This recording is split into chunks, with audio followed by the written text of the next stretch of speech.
Our clothing directly links to the environment, beginning with textile products from which it is made through to the end of its wearable life.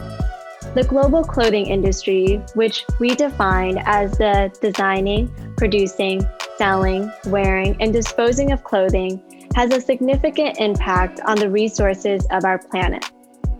The world is changing, and humans are contributing to these changes. According to a stark warning from more than 11,000 scientists from 153 countries, we declare clearly and unequivocally that planet Earth is facing a climate emergency. To secure a sustainable future, we must change how we live. This entails major transformations in the ways our global society functions and interacts with natural ecosystems. As reported by the World Economic Forum, the fashion industry is responsible for 20% of all industrial water pollution worldwide and is responsible for 10% of humanity's carbon emissions.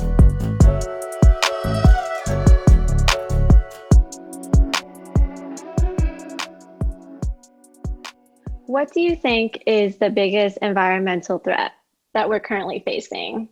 I believe the biggest environmental threat is commonly called climate change. I personally think that the battle between our mind, body, and spirit is the biggest environmental threat because we're only a part of our environment. I highly believe we're in collaboration with the environment and all the elements at the same time. What behavioral changes are needed to further the extension of the life of a product? Right now we need to take bold action. We need to think of our clothing no longer as being disposable. It's a real mind change of what we wrap our bodies in. We can't think, I don't like it anymore, I'm going to throw it out.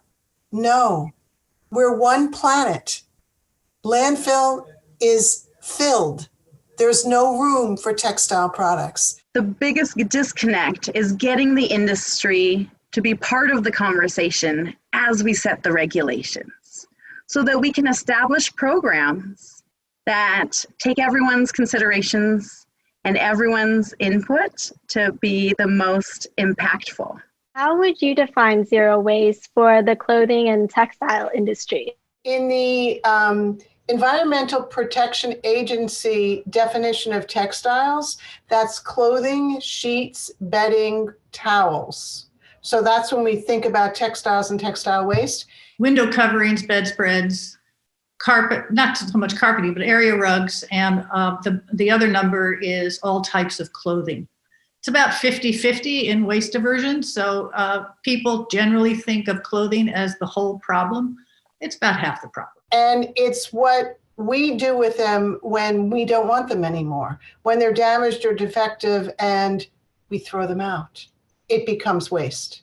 They become waste. The state has identified textiles as the 5th most common material thrown out by single families. How can we all as consumers make more responsible decisions about clothing and textile products? We consumers need to understand that all of our choices need to no longer be linear, but need to be circular for our textile and clothing products. Yeah, there's a lot of scientific research out there looking at life cycle impacts of different materials, different design changes, but ultimately looking at what type of recycling and end-of-life infrastructure is there and working with what they have. We can make more responsible decisions about clothing and textile products by supporting with our purchases the manufacturers who have values that we believe in. As we have more recyclers online and more processors online, each one has their own technology and brings new innovations to the market. So if we value a manufacturer who's using organic cotton or who's making their product in South Africa or who is using recycled products, that is who we purchase from. More producer responsibility programs is important because the programs we see right now that are primarily tax funded and ratepayer funded are not as successful in driving a circular economy. We need the producers at the table. Well, consumers need to manage how they purchase, consume, and how they deal with it when they're now finished using it. And again, in a lot of the survey work that I have done over the years, it became clear that the overall intention was to do good with products that they no longer used. The issue is when you buy something, we only think of it as how we're going to use it. Who's responsible? It's like the chicken or the egg, the one who made it or the one who purchased it. And I really feel that both are responsible. The consumer's responsible because the consumers are buying more and more and more and more and using less and less and less. We need the producers at the table. We need them not only to take responsibility at the end of life, we need them to make design changes and manufacturing changes that make end-of-life management easier and more cost-effective. Can you let our audience know a little bit about the California Product Stewardship Council? The California Product Stewardship Council is a 501c3 nonprofit.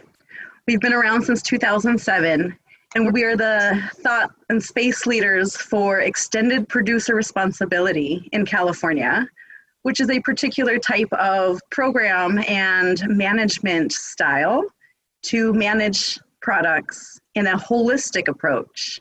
The idea is that if I'm creating a product, I'm not creating it, designing it, selling it, throwing it out.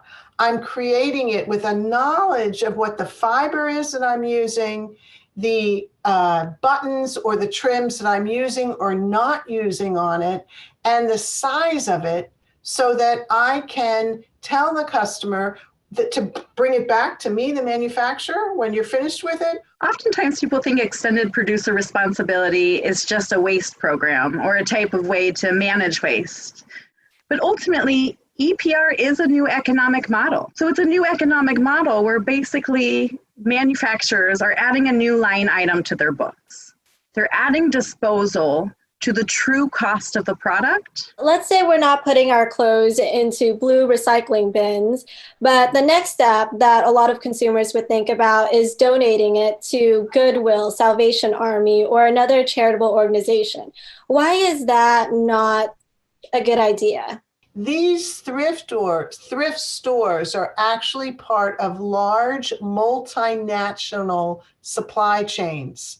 And about 80% of what is taken in is not sold in the store. They can't possibly process it all. But the intention is, I don't have a use for my clothing anymore, and I will send it to a place where I hope it will do good for my community. That's their intention.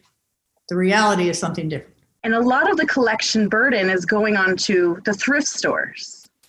Our consumers use the most convenient collection system. They're trying to do good with it. And so they try to take their clothing to a place where they believe it will have another life, et cetera. CPSC is looking for ways to engage producers in these specific types of problems. How can we expand our sorting capabilities to include end markets in mind? If a new recycler for nylon comes on board and is looking to take all types of nylon materials, as long as they are 90% nylon or greater, we need to give our thrift stores and our end sorters the tools and support to adapt their processes for our changing markets. The thrift stores are good places because right now there is not another place for us to bring our single sock or our clean clothing, but they may not have the right customer base for those, so they get rid of them. You also had a proposal to develop and implement a clean post-consumer textile and clothing model that showed the rehabilitating, sorting, and selling of clothes and textile products that consumers may no longer want. This was on the San Francisco State University campus. Why do you think the Office of Environment funded this grant proposal? The grant that we got was a proposal to change consumer behavior. So what we were proposing to the Department of the Environment is a different method of collection and ways of handling the product, with the understanding that part of that process would be consumer education and changing their behavior. Because of some work done that we did with the wear movement, that we learned that when we tell a customer that a garment is recycled or reused, the customer thinks, oh, it does not have as much value. So these re-words bring a product's value down in the minds of people rather than bring it up. What we demonstrated with the Wear Movement project was that the consumer wants to do the right thing. They do not need a tax deduction to make this happen. They will contribute product that they love and they will share it with others so that they can love it too. They're very helpful in that if I say that I am reusing it, that means that I am using it again. It's a circular cycle rather than going, I'm not using it again. It's linear. I'm throwing it out. Unlike what the rest of the world had thought about in terms of its method of figuring out what to do with clothing, we decided that the way you ask a targeted question is to ask them very specifically what you want. Instead of asking for everything, pre-sort was a key aspect to this. So you ask for one category.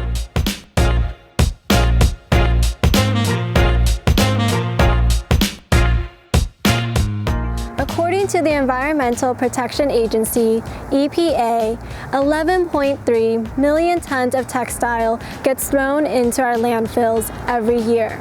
Despite all the efforts of reusing and repurposing, 85% of these textile waste still end up in our landfills. Post-consumer textile products includes items such as clothing, towels, footwear, drapery, and bedding.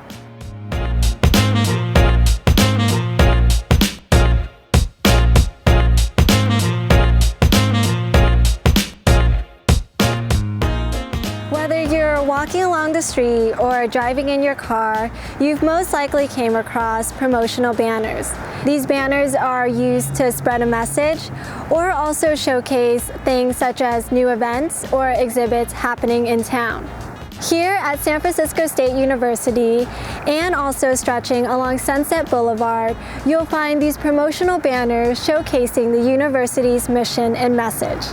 These banners hang on light poles and stay here for around 9 to 12 months. But do you ever stop to think about what happens to them afterwards? One of my favorite projects recently that I've been working on that combines my ethos, my social practice, my interns, all the scope of works that I'm doing and my community and my daily life that this project is so interesting to me is this banner project that I'm doing in collaboration with the San Francisco State. So I'm designing bags, I'm making bags or designing bags that are made from banners that usually hang on the light poles as a forms of marketing and community connection. There's ones from different schools, universities, neighborhoods. There's so many in San Francisco and you see them every day and you take them for granted because you just see them. You drive down, you're like, yep, I'm in USF neighborhood, they're all green. Oh, Japantown, I love that kitty. At San Francisco State, for example, banners are up for about a year. And then there's a new campaign that the marketing department has started and they go up. And no one really thinks, well, what happens to them? So that's what I was like curious. I was looking up and looking around and saying, well, what happens to these? Where do they go? And where they go is landfill. They get thrown away, just like many other textile products in this linear model. We wanted to find something that we could manufacture with them using all of the banner, not creating any more waste. And that ended up, after several different projects, the creation of bags with an outside pocket. And after many people and much marketing to see who liked what, when, how, that was what the project was, with the idea that we could roll these out to other people in the city who are making banners and need to do something else with them. The banner project, funded by the SF Office of Environment, brings new life to these banners and repurposes them as tote bags. This sustainable alternative turns waste into something that can now serve as a practical function. These tote bags still bear the distinct colors of purple and yellow along with the logo of San Francisco State, but now they have many uses, such as being used as grocery bags, picnic bags, carrying bags, and just your everyday book bag. And combining my cut and sew skills and designing skills to make trash, because they were ending up in the landfill. Connie caught wind of this, built a relationship with person, got a bunch of banners. I designed banners.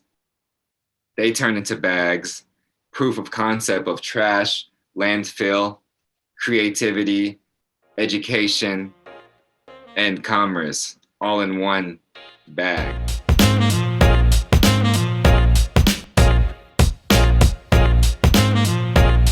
The truth is, banners are just a small part of post-consumer textile and industrial waste.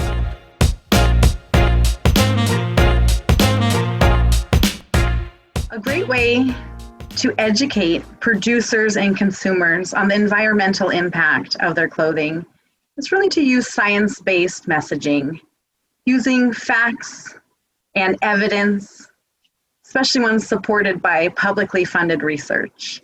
I believe there are two ways to change public policy. Number one, consumers demanding that the changes be made. And that means going to your elected officials. That's the responsibility as far as what you care about and going forward for what you care about.